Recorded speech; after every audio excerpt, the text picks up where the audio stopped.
Mid-size executive sedans aren't as popular as they used to be in the Filipino automotive market. And yet, there's still a place for them in our market as they become a more aspirational choice for transportation.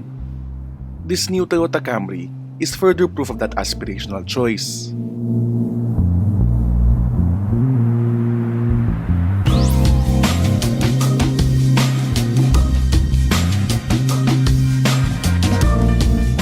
Camrys were always known to be nondescript, or even borderline boring to look at. That is so not the case with this new car. Kung dati, ang Toyota Camry ay binansagang Tito car, ngayon, it looks like a car for the young, fashion-forward. Adjectives you associate with the young executive. It looks really dynamic and sporty, almost having similar proportions and design cues with the Lexus ES. Now this 2.5V variant features full LED turn signals front and rear, LED fog lights, as well as these dynamic 18-inch alloy wheels. Twin exhaust pipes and LED headlights are standard on all variants.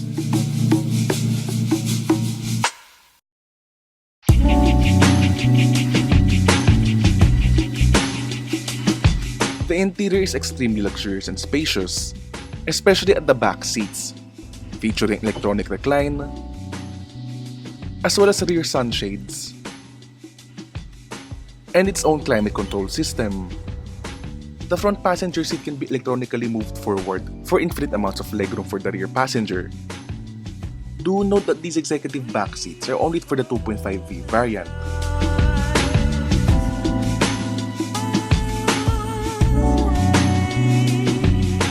Moving up front, the dashboard now features a driver-focused layout. The interior now features numerous soft-touch materials and stitching details, while the faux wood and satin silver finishes break the monotony of the all-black interior.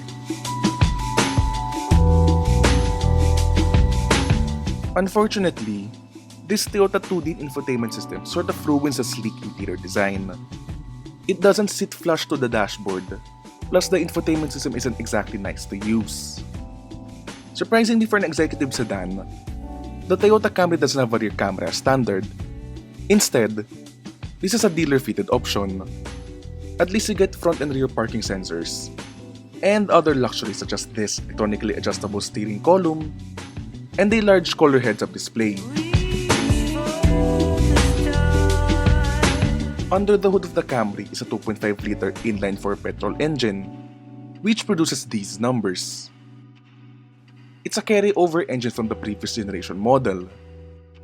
Power is sent to the front wheels via a 6-speed automatic transmission. We apologize in advance for doing a voiceover for this part of the review, due to sound problems we had from our recorded footage. Anyway, on with the review. The Toyota Camry was always a chauffeured vehicle. Pero ngayon, for the first time ever, the Camry is how a car can enjoy from behind the wheel. The steering now feels sharp and responsive, though it could still use more feedback. Plus, the new suspension is able to keep the body flat through corners. Combined with a very stiff and rigid TNGA platform, this is the first time ever that the Camry feels dynamic and sporty to drive. Thankfully, this isn't at the expense of ride comfort. It's still a quiet and comfortable car we've always come to know. The engine's still quite good, despite being a carryover unit. Plus, fuel economy is decent at 8.5 kilometers per liter. As a whole, a Mazda 6 will still be the driver's choice. But it's still a good thing to know that the Camry is now a fun car.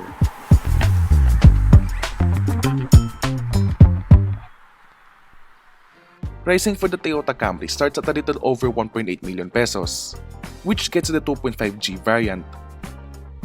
For that price, you get LED head and tail lights, LED fog lights, 17-inch alloy wheels, fabric interior, passive entry with push-button start, dual-zone automatic climate control, and an auto-dimming rearview mirror.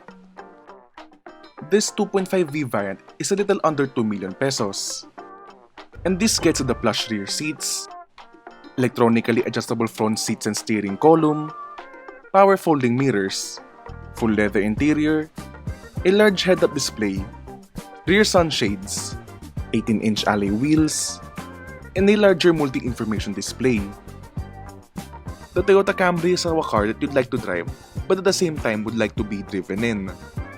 SUVs have now become a mainstream vehicle. As such, the mid-size executive sedan segment has become more of an aspirational kind of choice.